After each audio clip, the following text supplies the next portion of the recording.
Hey guys, so this is going to be the first video of a series that I'm starting about how to best use your cell phone. And by that, I mean this. Your smartphone is the most powerful device ever designed. It's insane, all the things that we can do with it, right? From ordering food and an Uber to calling for help when you're in trouble, to learning basically anything you want. It's crazy that all the information ever compiled by humankind is right here in this thing. It's insane. 20, 30 years ago, you needed to learn something more complicated or whatever, you needed to go to a library. And you needed to, sometimes the library wouldn't have the book. They had to order the book from a different, it was just like a crazy, it was just crazy. Now, you can learn anything you want right here.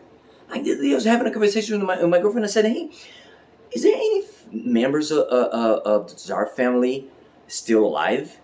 And I went, boom, boom, boom, boom, boom, and nope, they killed them all. In 1917, they made sure that nobody else left in the Russian Revolution. So, but yeah, how would I have, 20, 30 years ago, I'd have to go to a library to find that, right? Now it's right here. And anything, but just not just that, you can learn any language. And by any language, I don't mean just English and French and German and Spanish. No, you can learn Swahili on your phone. And you can learn Ingleli in your phone. English is a language from the South Pacific. So you might not have an Ingleli program, but you can find somebody who will teach you it, the language. You can learn anything. It's insane that we have all the information ever compiled by humankind now is available right here. That's amazing. And as a side note, it's just crazy to me that what most people do is use their phone for stupid stuff, like arguing with strangers about politics, something that's not going to change their mind. And sometimes you watching useless videos, not informative videos like mine, but not good videos, but it's like stupid stuff. Oh man, the other day I bumped into a video that was a scientist having a debate. A scientist having a debate with a flat earther. And I actually clicked on it for just 10 seconds because I wanted to see if that's really what's going on. And it was. And I was like, oh my God, that is so stupid. Everybody knows that the earth is flat. No, it's like, this is so stupid. He's a guy who's a scientist. It's a PhD, somebody who's and he's debating to try to convince this person that the earth is flat. So dude, you want to believe, anybody wants to believe the earth is flat? Go for it. Just do it. And the video has thousands of views. It's like, what are we doing? Why are we wasting our time doing this? Right? So don't. That's the bottom line here. Don't use your phone to get into argument with strangers. Whatever. Do you want to believe in whatever you want to believe? You believe. You don't watch stupid videos. Try to use your phone for positive. Okay. So that's the first thing. Yeah. But so in this video, I want to talk about notifications and texts because here's the thing. Texts are great. It's an easy way for you to do something that in the past a phone call would take what? At least a couple minutes, right? You call somebody and say, hey, hi, blah, blah, blah, how you doing? No phone call would take less than a minute or two. And that would be a quick phone call, right? Now you can achieve the same information. Hey, man, what time are we meeting? The coworker, hey, what is that website that you told me to look at again? Or your boss, I'm running late, sorry, 5 minutes, ETA, blah, blah, blah. It's like all those things that in the past would take you picking up your phone and actually making a phone call. Now it's bam, boom, got information, done. And even sometimes a little conversation is good too. It's just gotta be careful not to, some people do long conversations and it's like, why don't you just call me? And the other thing is notifications. Notifications are great. if there's something important that you need to know, you can tell your phone, hey Siri or whoever, remind me at this time and that time to do this and this and that. Or if there's a great channel like mine that you should subscribe and have notifications. Seriously, it's a great thing. So you don't miss my videos if you like what I have to share with you. And I have that. I have the channels that I care about. I put notification. Now, here's the thing about texts and notifications. You may think that whatever you're doing is just taking the time that it takes for you to do it, and it's not. Sometimes a text, you may think that a text might take 5 seconds, 10 seconds, 30 seconds at the most, right? And a notification may take, again, 10 seconds. Oh yeah, do this or whatever.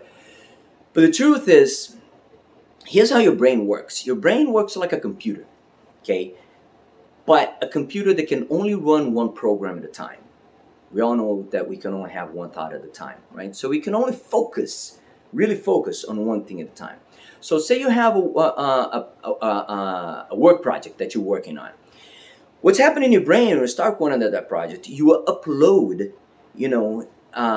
that program. What the project is about, who's involved, what have you done so far, what your next steps are, what was the very last thing you just did, and now that program is uploaded and you're working on it. Okay, so there comes a text from a friend. Hey, what time are you meeting? You may think that it only takes you 5 seconds to boom and answer 8 o'clock or whatever. But the truth is, even if you're fast at it, you have to close the program of work project. You have to open the program of hanging out with my friend, which is like, who's my friend? What are we doing? What time are we meeting? And all that, right? All those things you might not realize, but they're running in the background. So like if your buddy calls, you need to remember who your buddy is first, at very least, right? And all those things uploaded in your mind, even if it's happening in a fraction of a second, you upload in your mind, and then you answer, and then you put it back, and then you get back to work. Now, there's something called cognitive switching penalty, which means that time that it took for you to close one program, upload in the other, take care of that, close that, and open the other. Now, you may be really quick, and that can happen sometimes very fast, but you never know how fast it's going to be. And even when it's fast, there is a penalty. Okay, you were working on a project, or like you're typing something, had an idea, you might be writing something and in a groove, and the text comes in and you decide to take a look at it. That train of thought is gone. It is gone. You can be fast coming back to it, but it's not going to be the same anymore. So it is very important to not to let texts take care of you, take over you. Same thing with notifications. You're working on a groove, blah, blah, the program is open, and there comes a text, a video from Eduardo. Oh, okay, this is just 5 minutes. I'm going to take a quick look at it. Well, the 5 minutes are not going to be 5 minutes to begin with, because first of all, you're going to think about it. If it's a video, you're going to think about it. And when that closes, you may remain thinking about it. And not only that, and that's the other thing, YouTube is a great tool, but YouTube wants to be in YouTube, right? So when you finish that video, what comes right after you watch my video? What's going to come right after you watch this video right here? A suggestion of another video. And man, they know what you want. That AI is really good at saying, oh, what is it, Eduardo? Oh, Eduardo likes this kind of video, so let's pop it up. And sometimes they do it to me. It's like, oh, I can't resist things that are self-improvement. And sometimes I'm like, and sometimes I come to it. And every time I do it, I pay the price, because it's not just 2 minutes. It is not just that time I think about it. Sometimes, oh my God, I had a great idea. And sometimes it's positive. So, look, I had a great idea, and it inspires me to write something and all that. But the time that I was working on something, that is gone. That program is closed. I'm going to have to later reopen it. And the penalty was pretty big. And sometimes the penalty can be bigger than others. Okay. But just think about what happens if you all day you have your phone ringing and messages and notifications and this and this and that. You can have an entire workday. You sit down to work and you spend 8 hours, and you're gonna look back and you got one thing done, or sometimes not even that one thing got done, and you go, "What?"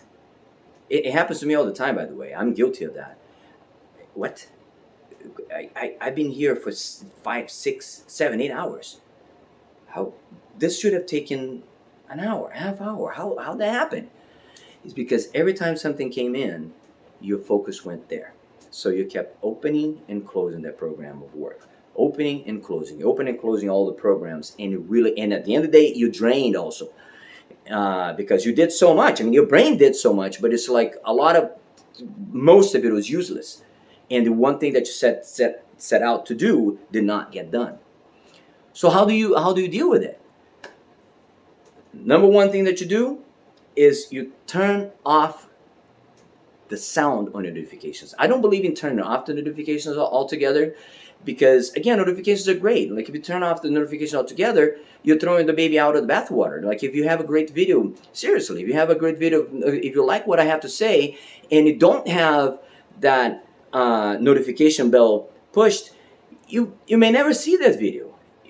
So it's good for you to get a notification of something that you like, or if it's a reminder to remind you of doing something. So like, hey, now it's there. That reminder was there for a reason, right?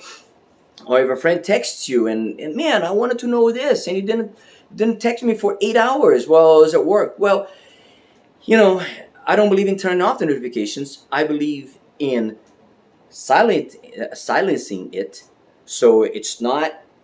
Because if you don't silence it, even if you have willpower, and it happens to me too. I'm working, or sometimes I'm at the gym, I'm training somebody, and it comes a notification, and right away my mind goes from here to there. What is that? Even if I go say, hey, I'll check that later. It already broke my focus, already broke my concentration. So put it on silence. And what's the second thing you do? Now you schedule times for you to check those things.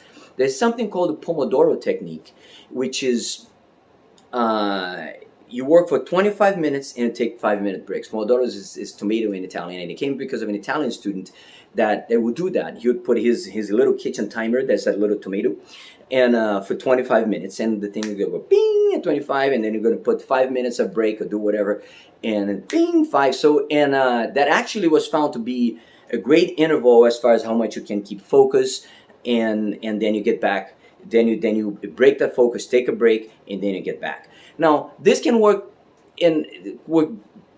different people have different intervals in their mind. So the 25 minutes I consider more a suggestion than a law. You should try it and see if you like it, but you might find, hey, I'm actually can only focus on work for 15 minutes at a time.